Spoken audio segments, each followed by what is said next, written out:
नमस्कार दोस्तों, कैसे हो आप लोग। आशा करता हूँ आप सभी लोग अच्छे नहीं बल्कि बहुत अच्छे होंगे। तो दोस्तों स्वागत है आपका आज के हमारे इस नए वीडियो में। आज की वीडियो में एक बहुत इंपॉर्टेंट क्वेश्चन जो आप लोगों के द्वारा पूछा जा रहा है, भैया सीयूईटी और आईसीआर की काउंसलिंग में क्या अंतर है। अगर हम सीयूईटी से बीएससी एग्रीकल्चर करें तो उसमें क्या फ़र्क होगा, और अगर हम आईसीआर से बीएससी एग्रीकल्चर करें तो उसमें क्या फ़र्क होगा, क्या डिग्री का फ़र्क होगा, क्या सीयूईटी से मिलने वाली डिग्री को ज़्यादा मान्यता होती है या आईसीआर से मिलने वाली डिग्री को ज़्यादा मान्यता होती है। तो ऐसे तमाम तरह के सवाल आप लोगों के द्वारा अलग अलग तरीके से पूछे जा रहे हैं, तो मैंने सोचा क्यों ना एक वीडियो बनाकर आपको अच्छे से समझा दिया जाए किस में एडमिशन लेने का ज़्यादा फायदा है। ठीक है, और भी आपके जो डाउट हैं, जैसे जैसे वीडियो बनेगा कुछ और भी डाउट मेरे माइंड में आएंगे तो वो मैं आपके यहाँ पर क्लियर करूँगा। ठीक है, तो चलिए दोस्तों वीडियो की शुरुआत करते हैं। सबसे पहले तो अगर आप चैनल पर पहली बार आए हो तो चैनल को सब्सक्राइब करना आपका पहला फर्ज बनता है, क्योंकि यहाँ पर आपको ऐसे नॉलेज भरे वीडियो मिलते रहेंगे जो आपको एक अच्छी कॉलेज, अच्छी यूनिवर्सिटी में पहुँचने के लिए मदद करेंगे। ठीक है, उसके अलावा आपको बेल आइकन दबा देना है, वीडियो को लाइक जरूर करना है, क्योंकि आपका एक लाइक हमें मोटिवेट करता है अगली वीडियो बनाने के लिए। ठीक है, उसके अलावा एक काम आप कर सकते हो, टेलीग्राम चैनल को आपको ज्वाइन करना है, जिससे कि आपको कॉलेज में आप चले जाओगे उसके बाद में भी वहाँ पर आपको नोट्स वगैरह, और अभी आप कॉलेज में नहीं गए तो वहाँ पर आपके इंपॉर्टेंट नोटिस वगैरह और जो आपके डायरेक्ट एडमिशन की नोटिफिकेशन है वो सारी जानकारी हम अपने टेलीग्राम चैनल पर देते रहते हैं। तो टेलीग्राम चैनल आपको जरूर ज्वाइन करना है। चलिए दोस्तों वीडियो की शुरुआत करते हैं। सबसे पहले सीयूईटी में डायरेक्ट एडमिशन कैसे होता है और उसके अलावा आईसीआर में एडमिशन कैसे होता है।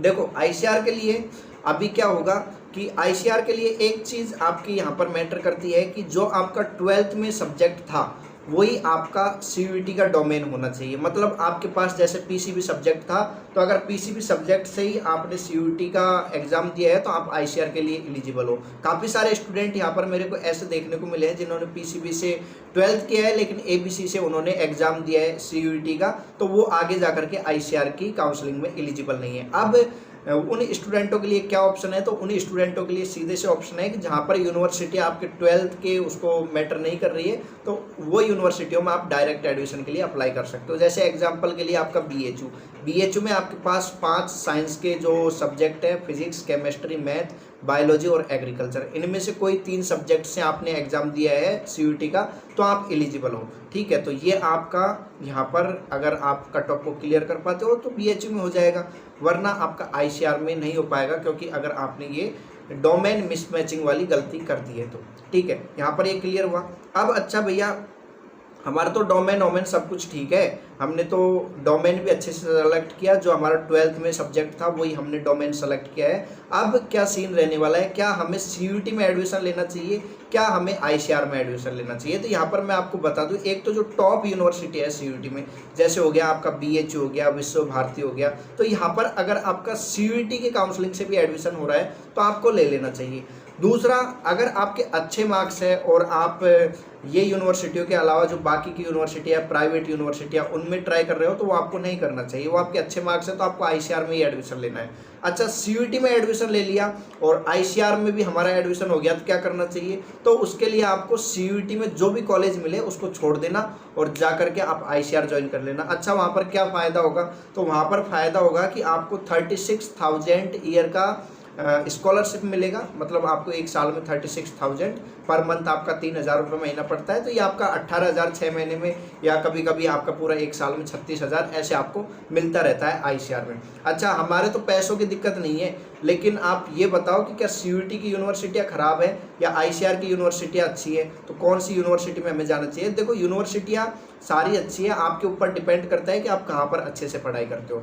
ठीक है, दूसरा डिग्री के ऊपर बात करेंगे, कहाँ की डिग्री को ज़्यादा मान्यता होती है उसके बारे में बहुत इंपॉर्टेंट है, वो भी बात करेंगे। लेकिन अभी बात कर लेते हैं कि आपका वहाँ पर जो आईसीआर में एडमिशन होगा और जो आपका यूनिवर्सिटी में एडमिशन होगा, तो काफ़ी सारी सेंट्रल यूनिवर्सिटी है जहाँ पर आपका एडमिशन हो रहा है। तो आप सेंट्रल यूनिवर्सिटियों की साइट में जा करके देखो, गेस्ट फैकल्टी के लिए नोटिफिकेशन डाले हुए हैं कि गेस्ट फैकल्टी चाहिए हमें इस सब्जेक्ट के लिए। तो आप सोच सकते हो कि वहाँ पर पूरा स्टाफ भी नहीं है, और स्टाफ आपको मिल जाएगा। सेंट्रल यूनिवर्सिटी है, गवर्नमेंट यूनिवर्सिटी है, सारा स्टाफ आपको मिलेगा, सब कुछ पढ़ाई होगी, लेकिन आप समझ सकते हो कि वहाँ पर अभी भी उनका जो चल रहा है तो लेवल क्या हो सकता है। अगर आप आईसीआर की यूनिवर्सिटी में जाते हो तो आईसीआर जो स्टेट यूनिवर्सिटियाँ होती हैं उनको एक्रेडिटेशन तभी देता है कि जब वहाँ पर सारी लैब फैसिलिटी हो, सारे प्रोफेसर हो, सारी सुविधाएं जो एक एग्रीकल्चर के स्टूडेंट को चाहिए, लैब, फील्ड और एजुकेशन, टीचर, सब कुछ जो चाहिए वो सारी सुविधाएं होती है, तब जा करके एक स्टेट एग्रीकल्चर यूनिवर्सिटी को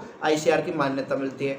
आप देख सकते हो कि जो देश की टॉप यूनिवर्सिटी है जीबी पंत, उसकी भी 2020 में 2021 में आईसीआर ने एक्रेडिटेशन खत्म कर दिया, और ख़त्म करने के बाद में वहाँ पर एडमिशन नहीं हो पाया। ये नहीं कि वहाँ पर जो चीज़ें थी वहाँ पे नहीं थी, चीज़ें थी, लेकिन कुछ कमियों की वजह से काफ़ी बार यूनिवर्सिटी है जो काफ़ी बार आईसीआर है जो यूनिवर्सिटियों का एक्रेडिटेशन खत्म कर देता है, जिससे वहाँ पर आपका एडमिशन नहीं हो पाता है। तो वो आईसीआर आप लोगों के लिए ही करता है कि बच्चा जो भी जाए एग्रीकल्चर का, उसके लिए जो सारी सुविधाएं वो यूनिवर्सिटियाँ दे, तो यूनिवर्सिटी के कान खींचती रहती है आईसीआर। अगर आईसीआर का एक्रेडिटेशन उसे है तो वहाँ पर अगर आप जाओगे तो नो डाउट आपको बहुत अच्छी शिक्षा मिलने वाली है। अगर आप सीयूईटी में जो बाकी की यूनिवर्सिटियाँ जो मैंने आपको टॉप यूनिवर्सिटियाँ बताई उनको छोड़ करके आप आईसीआर में जाते हो तो वो आपके लिए फ़ायदेमंद होगा। इसके 2 पॉइंट हो जाते हैं, एक तो अच्छी शिक्षा और दूसरा आपका स्कॉलरशिप। ठीक है, तो ये आपका यहाँ पर क्लियर हो गया।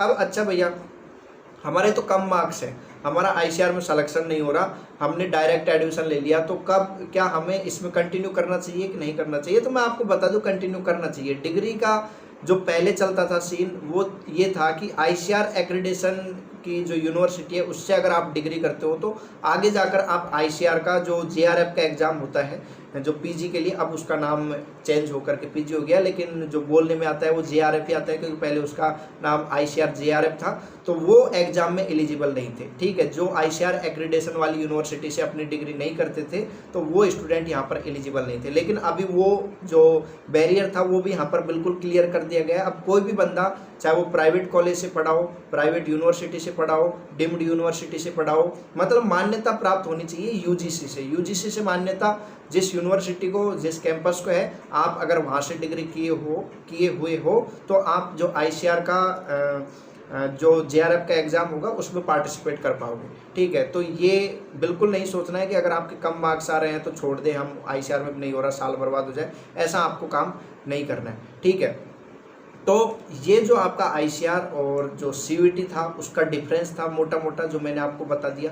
इसमें आपका कोई डाउट नहीं रहना चाहिए। अगर आपने यहाँ तक अच्छे से देखा, फिर भी आपके कुछ बात समझ में नहीं आई है तो आप वीडियो को फिर से देखोगे तो आपको बातें अच्छे से समझ में आएगी। कई बार होता है कि अपन किसी किताब को पढ़ते हैं और किताब को पढ़ने के बाद में अपन को पता ही नहीं होता है कि अपन ने क्या पढ़ा है, लेकिन अगर आप दोबारा से जा करके उसको फिर से वहीं से पढ़ोगे तो आपको और अच्छे से बहुत सारी बातें पकड़ में मिलेगी। अगर आप दोबारा से पढ़ोगे तो और ज़्यादा बातें आपको उस किताब में सीखने को मिलेगी, जो आपने पहली बार पढ़ा, दूसरी बार पढ़ा, हो सकता है उसमें नहीं मिला हो। तो इसलिए ये जो मैंने आपको बातें बताई है ना, ये बात आपको कोई नहीं बताएगा। ठीक है, कोई नहीं बताएगा, सब बातें करेंगे ऐसे कर लो, ऐसे कर लो, हमारे पेड काउंसलिंग ज्वाइन कर लो, लेकिन जो आपका रियल डाउट है उसको कोई सॉल्व नहीं करेगा। आपको कहीं ना कहीं उड़ जा करके यही बोलेंगे कि आप हमारा पेड काउंसलिंग ज्वाइन कर लो।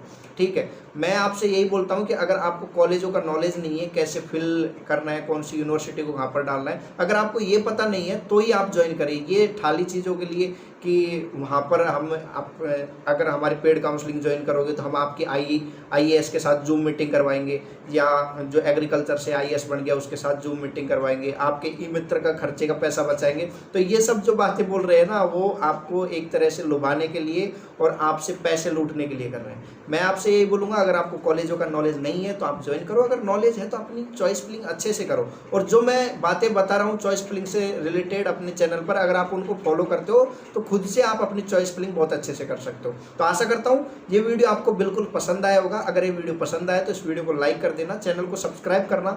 मिलता हूँ नई वीडियो में नई जानकारी के साथ। आपने हमारा पूरा वीडियो देखा, आपका हृदय की गहराई से प्रेम पूर्वक बहुत बहुत धन्यवाद। Thanks for watching.